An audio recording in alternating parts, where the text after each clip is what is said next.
अध्याय 4 वन्य समाज और उपनिवेशवाद। अपने स्कूल और घर में चारों ओर नजर दौड़ाकर उन सभी वस्तुओं को पहचानें जो जंगल की हैं। इस किताब का कागज, मेज, कुर्सियां, दरवाजे, खिड़कियां, वे रंग जिनसे आपके कपड़े रंगे जाते हैं, मसाले, आपकी टॉफी के सेलोफोन रैपर, बीड़ियों के तेंदू पत्ते, गोंद, शहद, कॉफी, चाय और रबड़, साथ ही चॉकलेट में इस्तेमाल होने वाला तेल जो साल के बीजों से निकलता है, खाल से चमड़ा बनाने में इस्तेमाल होने वाला चर्म शोधक यानी कि टेनिन, या दवाओं के रूप में इस्तेमाल होने वाली जड़ी बूटियां, इन सब को भी हमें नहीं भूलना चाहिए। और हाँ, बांस, जलावन की लकड़ी, घास, कच्चा कोयला, पैकिंग में उपयोग होने वाली वस्तुएं, फल फूल, पशु पक्षी एवं ढेरों दूसरी चीजें भी तो जंगलों से ही आती हैं। अमेज़न या पश्चिमी घाट के जंगलों के एक ही टुकड़े में पौधों की 500 अलग अलग प्रजातियां मिल जाती हैं। ये विविधता तेजी से लुप्त होती जा रही है।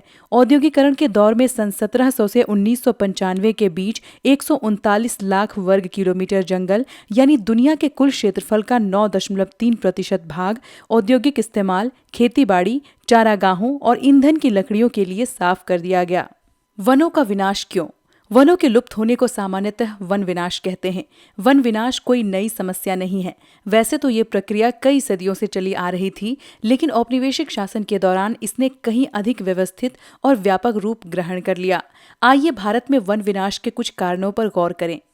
जमीन की बेहतरी। सन 1600 में हिंदुस्तान के कुल भूभाग के लगभग छठे हिस्से पर खेती होती थी। आज यह आंकड़ा बढ़कर आधे तक पहुंच गया है। इन सदियों के दौरान जैसे जैसे आबादी बढ़ती गई और खाद्य पदार्थों की मांग में भी वृद्धि हुई, वैसे वैसे किसान भी जंगलों को साफ करके खेती की सीमाओं को विस्तार देते गए। औपनिवेशिक काल में खेती में तेजी से फैलाव आया। इसकी कई वजह थी। पहली, अंग्रेजों ने व्यावसायिक फसलों जैसे पटसन, गन्ना, गेहूं और कपास के उत्पादन को जमकर प्रोत्साहित किया। 19वीं सदी के यूरोप में बढ़ती शहरी आबादी का पेट भरने के लिए खाद्यान्न और औद्योगिक उत्पादन के लिए कच्चे माल की जरूरत थी, लिहाजा इन फसलों की मांग में इजाफा हुआ। दूसरी वजह यह थी कि 19वीं सदी की शुरुआत में औपनिवेशिक सरकार ने जंगलों को अनुत्पादक समझा। उनके हिसाब से इस व्यर्थ के बियाबन पर खेती करके उससे राजस्व और कृषि उत्पादों को पैदा किया जा सकता था और इस तरह राज्य की आय में बढ़ोतरी की जा सकती थी। यही वजह थी कि 1880 से 1920 के बीच खेती योग्य जमीन के क्षेत्रफल में 67 लाख हेक्टेयर की बढ़त हुई। खेती के विस्तार को हम विकास का सूचक मानते हैं, लेकिन हमें ये नहीं भूलना चाहिए कि जमीन को जोतने के पहले जंगलों की कटाई करनी पड़ती है। पटरी पर स्लीपर। 19वीं सदी की शुरुआत तक इंग्लैंड में बलूत यानी कि ओक के जंगल लुप्त होने लगे थे। इसकी वजह से शाही नौसेना के लिए लकड़ी की आपूर्ति में मुश्किल खड़ी हुई। मजबूत और टिकाऊ लकड़ी की नियमित आपूर्ति के बिना अंग्रेजी जहाज भला कैसे बन सकते थे और जहाजों के बिना शाही सत्ता कैसे बचाई और बनाए रखी जा सकती थी। 1820 के दशक में खोजी दस्ते हिंदुस्तान की वन संपदा का अन्वेषण करने के लिए भेजे गए। एक दशक के भीतर बड़े पैमाने पर पेड़ काटे जाने लगे और भारी मात्रा में लकड़ी का हिंदुस्तान से निर्यात होने लगा। 1850 के दशक में रेल लाइनों के प्रसार ने लकड़ी के लिए एक नई तरह की मांग पैदा कर दी। शाही सेना के आवागमन और औपनिवेशिक व्यापार के लिए रेल लाइनें अनिवार्य थीं। इंजनों को चलाने के लिए ईंधन के तौर पर और रेल की पटरियों को जोड़े रखने के लिए स्लीपरों के रूप में लकड़ी की भारी जरूरत थी। 1 मील लंबी रेल की पटरी के लिए 1760 से 2000 स्लीपरों की आवश्यकता पड़ती थी। भारत में रेल लाइनों का जाल 1860 के दशक से तेजी से फैला। 1890 तक लगभग 25,000 किलोमीटर लंबी लाइनें बिछाई जा चुकी थीं। 1946 में इन लाइनों की लंबाई 7,65,000 किलोमीटर तक बढ़ चुकी थी। रेल लाइनों के प्रसार के साथ साथ बड़ी तादाद में पेड़ भी काटे गए। अकेले मद्रास प्रेसिडेंसी में 1850 के दशक में प्रतिवर्ष 35,000 पेड़ स्लीपरों के लिए काटे गए। सरकार ने आवश्यक मात्रा की आपूर्ति के लिए निजी ठेके दिए। इन ठेकेदारों ने बिना सोचे समझे पेड़ काटना शुरू कर दिया। रेल लाइनों के इर्द गिर्द जंगल तेजी से गायब होने लगे। बागान। यूरोप में चाय, कॉफी और रबड़ की बढ़ती मांग को पूरा करने के लिए इन वस्तुओं के बागान बने और इनके लिए भी प्राकृतिक वनों का एक भारी हिस्सा साफ किया गया। औपनिवेशिक सरकार ने जंगलों को अपने कब्जे में लेकर उनके विशाल हिस्सों को बहुत सस्ती दरों पर यूरोपीय बागान मालिकों को सौंप दिया। इन इलाकों की बाड़ाबंदी करके जंगलों को साफ कर दिया गया और चाय, कॉफी की खेती की जाने लगी। व्यावसायिक वानिकी की शुरुआत। पिछले खंड में हमने देखा कि जहाज और रेल की पटरियां बिछाने के लिए अंग्रेजों को जंगलों की जरूरत थी। अंग्रेजों को इस बात की चिंता थी कि स्थानीय लोगों द्वारा जंगलों का उपयोग व व्यापारियों द्वारा पेड़ों की अंधाधुंध कटाई से जंगल नष्ट हो जाएंगे। इसलिए उन्होंने डायट्रिच ब्रैंडिस नामक जर्मन विशेषज्ञ को इस विषय पर मशविरे के लिए बुलाया और उसे देश का पहला वन महानिदेशक नियुक्त किया गया। ब्रैंडिस ने महसूस किया कि लोगों को संरक्षण विज्ञान में प्रशिक्षित करना और जंगलों के प्रबंधन के लिए एक व्यवस्थित तंत्र विकसित करना होगा। इसके लिए कानूनी मंजूरी की जरूरत पड़ेगी। वन संपदा के उपयोग संबंधी नियम तय करने पड़ेंगे।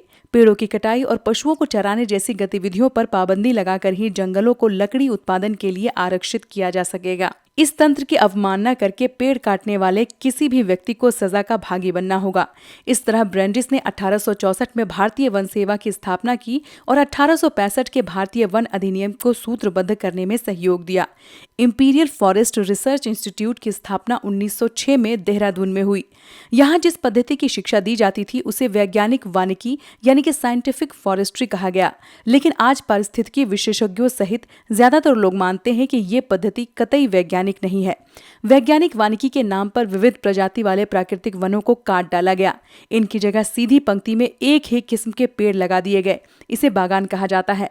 वन विभाग के अधिकारियों ने जंगलों का सर्वेक्षण किया, विभिन्न किस्म के पेड़ों वाले क्षेत्र की नाप जोख की और वन प्रबंधन के लिए योजनाएं बनाई।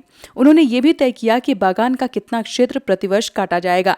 कटाई के बाद खाली जमीन पर पुनः पेड़ लगाए जाने थे ताकि कुछ ही वर्षों में ये क्षेत्र पुनः कटाई के लिए तैयार हो जाए। 1865 में वन अधिनियम के लागू होने के बाद इसमें 2 बार संशोधन किए गए, पहले 1878 में और फिर 1927 में। 1878 वाले अधिनियम में जंगलों को 3 श्रेणियों में बांटा गया: आरक्षित, सुरक्षित और ग्रामीण। सबसे अच्छे जंगलों को आरक्षित वन कहा गया। गांव वाले इन जंगलों से अपने उपयोग के लिए कुछ भी नहीं ले सकते थे। वे घर बनाने या ईंधन के लिए केवल सुरक्षित या ग्रामीण वनों से ही लकड़ी ले सकते थे। लोगों का जीवन कैसे प्रभावित हुआ? एक अच्छा जंगल कैसा होना चाहिए, इसके बारे में वनपालों और ग्रामीणों के विचार बहुत अलग थे। जहां एक तरफ ग्रामीण अपनी अलग अलग जरूरतों जैसे ईंधन, चारे व पत्तों की पूर्ति के लिए वन में विभिन्न प्रजातियों का मेल चाहते थे, वहीं वन विभाग को ऐसे पेड़ों की जरूरत थी जो जहाजों और रेलवे के लिए इमारती लकड़ी मुहैया करा सके। ऐसी लकड़ियां जो सख्त, लंबी और सीधी हो। इसलिए सागौन और साल जैसी प्रजातियों को प्रोत्साहित किया गया और दूसरी किस्में काट डाली गई। वन्य इलाकों में लोग कंद मूल, फल, पत्ते आदि वन उत्पादों का विभिन्न जरूरतों के लिए उपयोग करते हैं। फल और कंद अत्यंत पोषक खाद्य हैं, विशेषकर मानसून के दौरान जब फसल कटकर घर न आई हो। दवाओं के लिए जड़ी बूटियों का इस्तेमाल होता है। लकड़ी का प्रयोग हल जैसे खेती के लिए औजार बनाने में किया जाता है। बांस से बेहतरीन बाड़ें बनाई जा सकती हैं और इसका उपयोग छतरी या टोकरी बनाने के लिए भी किया जा सकता है। सूखे हुए कुम्हड़े के खोल का प्रयोग पानी की बोतल के रूप में किया जा सकता है। जंगलों में लगभग सब कुछ उपलब्ध है। पत्तों को जोड़ जोड़कर खाओ फेंको किस्म के पत्तल और दोने बनाए जा सकते हैं। सियादी की लताओं से रस्सी बनाई जा सकती है। सेमूर की कांटेदार छाल पर सब्जियां छीली जा सकती हैं। महुए के पेड़ से खाना पकाने और रोशनी के लिए तेल निकाला जा सकता है। वन अधिनियम के चलते देश भर में गांव वालों की मुश्किलें बढ़ गईं। इस कानून के बाद घर के लिए लकड़ी काटना, पशुओं को चराना, कंदमूल फल इकट्ठा करना आदि रोजमर्रा की गतिविधियां गैर कानूनी बन गईं। अब उनके पास जंगलों से लकड़ी चुराने के अलावा कोई चारा नहीं बचा और पकड़े जाने की स्थिति में वे वन रक्षकों की दया पर होते जो उनसे घूस ऐंठते थे। जलावनी लकड़ी एकत्र करने वाली औरतें विशेष तौर से परेशान रहने लगी। मुफ्त खाने पीने की मांग करके लोगों को तंग करना पुलिस और जंगल के चौकीदारों के लिए सामान्य बात थी। वनों के नियमन से खेती कैसे प्रभावित हुई? यूरोपीय उपनिवेशवाद का सबसे गहरा प्रभाव झूम या घुमंतू खेती की प्रथा पर दिखाई पड़ता है। एशिया, अफ्रीका व दक्षिण अमेरिका के अनेक भागों में ये खेती का एक परंपरागत तरीका है।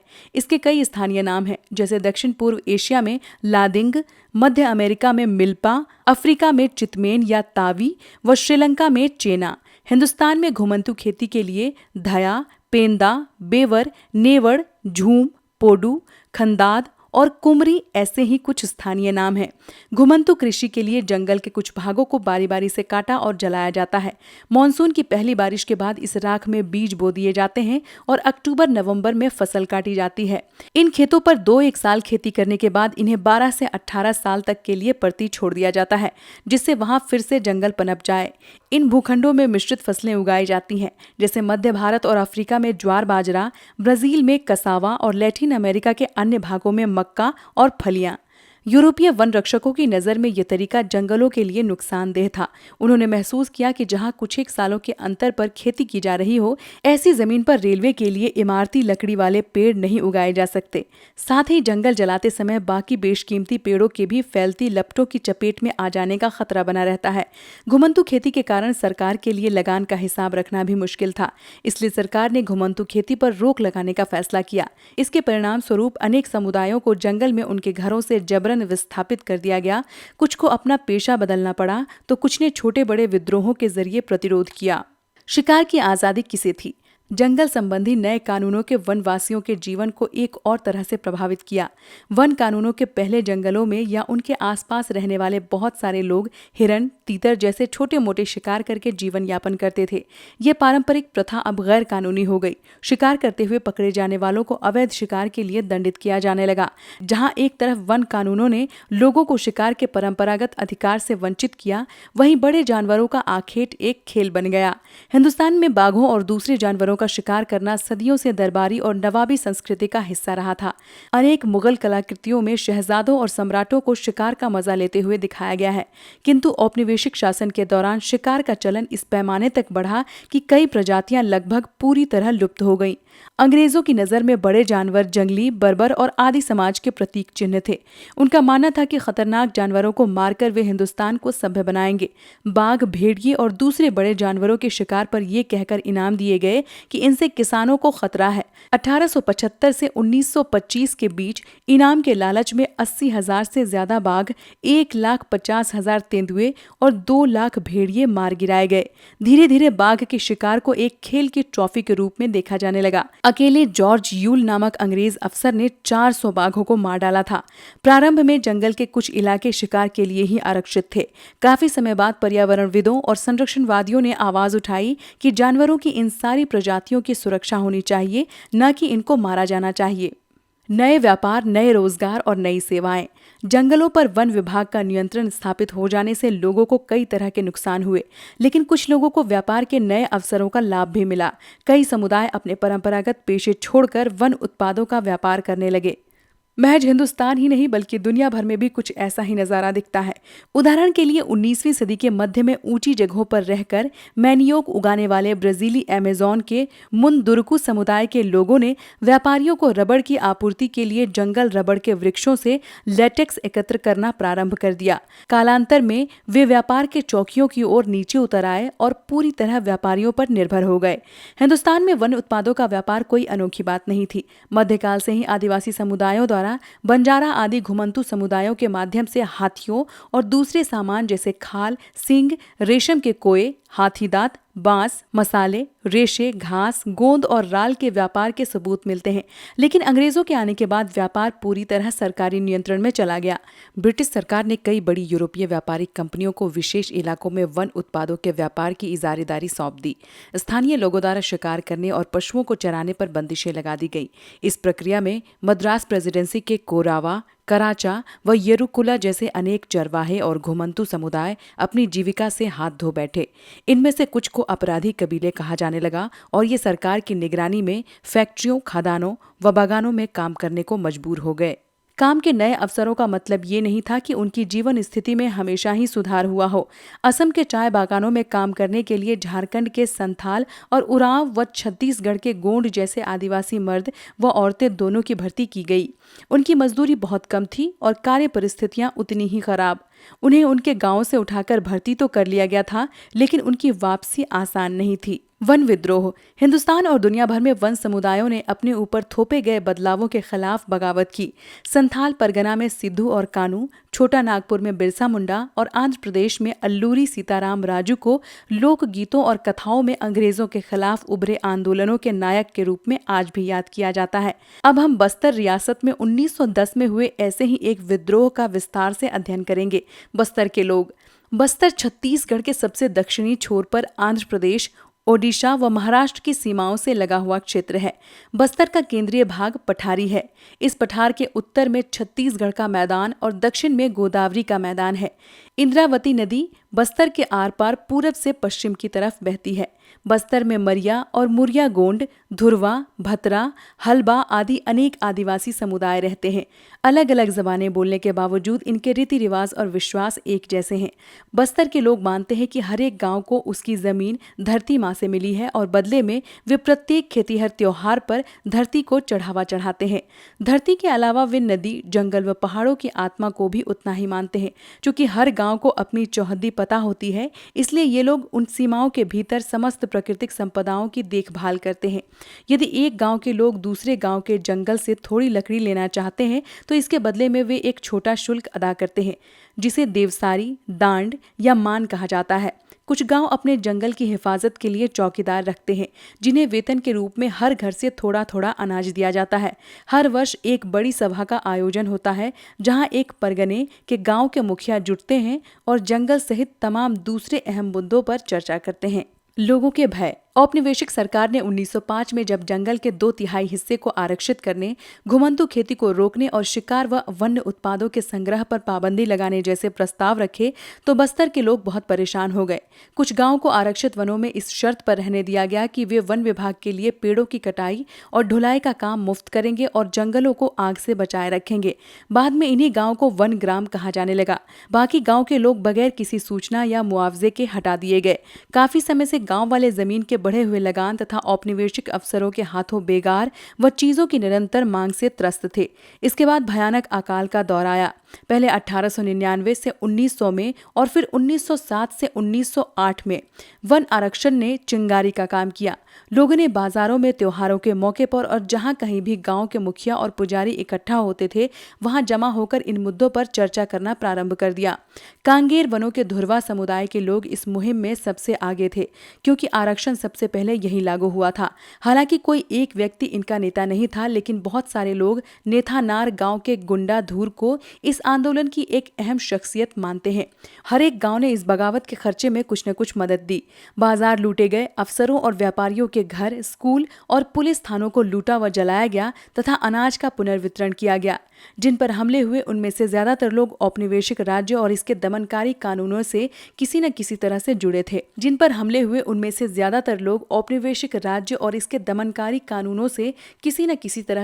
थे। इन घटनाओं के एक चश्मदीद गवाह मिशनरी विलियम वार्ड ने लिखा, पुलिस वालों, व्यापारियों, जंगल के अर्दलियों, स्कूल मास्टरों और प्रवासियों का हुजूम चारों तरफ से जगदलपुर में चला आ रहा था।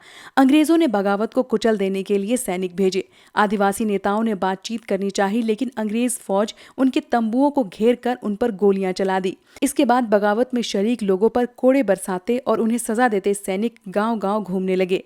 ज्यादातर गांव खाली हो गए क्योंकि लोग भागकर जंगलों में चले गए थे। अंग्रेजों को फिर से नियंत्रण पाने में 3 महीने यानी कि फरवरी से मई तक लग गए। फिर भी वे गुंडाधूर को कभी नहीं पकड़ सके। विद्रोहियों की सबसे बड़ी जीत ये रही कि आरक्षण का काम कुछ समय के लिए स्थगित कर दिया गया और आरक्षित क्षेत्र को भी 1910 से पहले की योजना से लगभग आधा कर दिया गया। बस्तर के जंगलों और लोगों की कहानी यही खत्म नहीं होती। आजादी के बाद भी लोगों को जंगलों से बाहर रखने और जंगलों को औद्योगिक उपयोग के लिए आरक्षित रखने की नीति कायम रही। 1970 के दशक में विश्व बैंक ने प्रस्ताव रखा कि कागज उद्योग की लुगदी उपलब्ध कराने के लिए 4600 हेक्टेयर प्राकृतिक साल वनों की जगह देवदार के पेड़ लगाए जाएं, लेकिन स्थानीय पर्यावरण के विरोध के फलस्वरूप इस परियोजना को रोक दिया गया। आइए अब एशिया के एक और हिस्से इंडोनेशिया की तरफ चलें। जरा देखें इस वक्त यहाँ क्या कुछ हो रहा था। जावा के जंगलों में हुए बदलाव। जावा को आजकल इंडोनेशिया के चावल उत्पादक द्वीप के रूप में जाना जाता है, लेकिन एक जमाने में ये क्षेत्र अधिकांशतः वनाच्छादित था। इंडोनेशिया एक डच उपनिवेश था और जैसा कि हम देखेंगे, भारत व इंडोनेशिया के वन कानूनों में कई समानताएं थी। इंडोनेशिया में जावा ही वो क्षेत्र है जहां डचों ने वन प्रबंधन की शुरुआत की थी। अंग्रेजों की तरह वे भी जहाज बनाने के लिए जावा से लकड़ी हासिल करना चाहते थे। सन 1600 में जावा की अनुमानित आबादी 34 लाख थी। हालांकि उपजाऊ मैदान में ढेर सारे गांव थे, लेकिन पहाड़ों में घुमंतू खेती करने वाले अनेक समुदाय रहते थे। जावा के लकड़हारे। जावा में कलांग समुदाय के लोग कुशल लकड़हारे और घुमंतू किसान थे। उनका महत्व इस बात से आंका जा सकता है कि 1755 में जब जावा की माताराम रियासत बटी तो यहाँ के 6000 कलांक परिवारों को भी दोनों राज्यों में बराबर बांट दिया गया। उनके कौशल के बगैर सागौन की कटाई कर राजाओं के महल बनाना बहुत मुश्किल था। डचों ने जब 18वीं सदी में वनों पर नियंत्रण स्थापित करना प्रारंभ किया तब उन्होंने कोशिश की कि कलांग उनके लिए काम करें। 1770 में कलांगों ने एक डच किले पर हमला करके इसका प्रतिरोध किया, लेकिन इस विद्रोह को दबा दिया गया।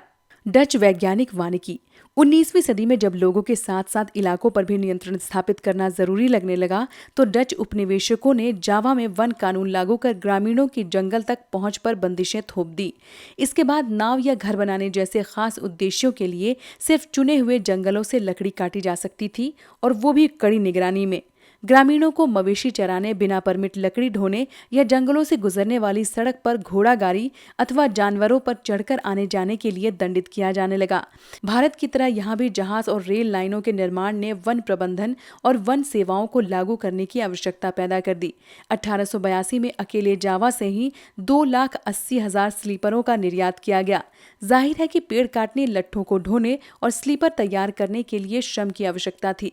डचों ने पहले तो जंगलों में खेती की जमीनों पर लगान लगा दिया और बाद में कुछ गांवों को इस शर्त पर इससे मुक्त कर दिया कि वे सामूहिक रूप से पेड़ काटने और लकड़ी ढोने के लिए भैंसें उपलब्ध कराने का काम मुफ्त में किया करेंगे। इस व्यवस्था को ब्लेंडोंग डिएनस्टेन के नाम से जाना गया। बाद में वन ग्रामवासियों को लगान माफी की बजाय थोड़ा बहुत मेहनताना तो दिया जाने लगा, लेकिन वन भूमि पर खेती करने के उनके अधिकार सीमित कर दिए गए। सन 1890 के आसपास सागौन के जंगलों में स्थित रांदुबला तुंग गांव के निवासी सुरोंतिको सामिन ने जंगलों पर राजकीय मालिकाने पर सवाल खड़ा करना प्रारंभ कर दिया। उसका तर्क था कि चूंकि हवा, पानी, जमीन और लकड़ी राज्य की बनाई हुई नहीं है, इसलिए उन पर उसका अधिकार नहीं हो सकता। जल्दी ही एक व्यापक आंदोलन खड़ा हो गया। इस आंदोलनों को संगठित करने वालों में सामिन का दामाद भी सक्रिय था। 1907 तक 3000 परिवार उसके विचारों को मानने लगे थे। डच जब जमीन का सर्वेक्षण करने आए तो कुछ सामिनवादियों ने अपनी जमीन पर लेटकर इसका विरोध किया, जबकि दूसरों ने लगान या जुर्माना भरने या बेकार करने से इनकार कर दिया। युद्ध और वन विनाश। पहले और दूसरे विश्व युद्ध का जंगलों पर गहरा असर पड़ा। भारत में तमाम चालू कार्य योजनाओं को स्थगित करके वन विभाग ने अंग्रेजों की जंगी जरूरतों को पूरा करने के लिए बेहताशा पेड़ काटे। जावा पर जापानियों के कब्जे से ठीक पहले डचों ने भस्म कर भागो नीति अपनाई, जिसके तहत आरा मशीनों और सागौन के विशाल लट्ठों का ढेर जला दिए गए, जिससे वे जापानियों के हाथ न लग पाए। इसके बाद जापानियों ने वनवासियों को जंगल काटने के लिए बाध्य करके अपने युद्ध उद्योग के लिए जंगलों का निर्मम दोहन किया। बहुत सारे गांव वालों ने इस अवसर का लाभ उठाकर जंगल में अपनी खेती का विस्तार किया। जंग के बाद इंडोनेशियाई वन सेवा के लिए इन जमीनों को वापस हासिल कर पाना कठिन था। हिंदुस्तान की ही तरह यहाँ भी खेती योग्य भूमि के प्रति लोगों की चाह और जमीन को नियंत्रित करने तथा लोगों को उससे बाहर रखने की वन विभाग की जिद के बीच टकराव पैदा हुआ। वानिकी में नए बदलाव। 80 के दशक से एशिया और अफ्रीका की सरकारों को ये समझ में आने लगा कि वैज्ञानिक वानिकी और वन समुदायों को जंगलों से बाहर रखने की नीतियों के चलते बार बार टकराव पैदा होते हैं। परिणाम स्वरूप वनों से इमारती लकड़ी हासिल करने की बजाय जंगलों का संरक्षण ज्यादा महत्वपूर्ण लक्ष्य बन गया है। सरकार ने ये भी मान लिया है कि इस लक्ष्य को हासिल करने के लिए वन प्रदेशों में रहने वालों की मदद लेनी होगी। मिजोरम से लेकर केरल तक हिंदुस्तान में हर कहीं घने जंगल सिर्फ इसलिए बच पाए कि ग्रामीणों ने सरना, देवराकुडू, कान, राई इत्यादि नामों से पवित्र बगीचा समझकर इनकी रक्षा की।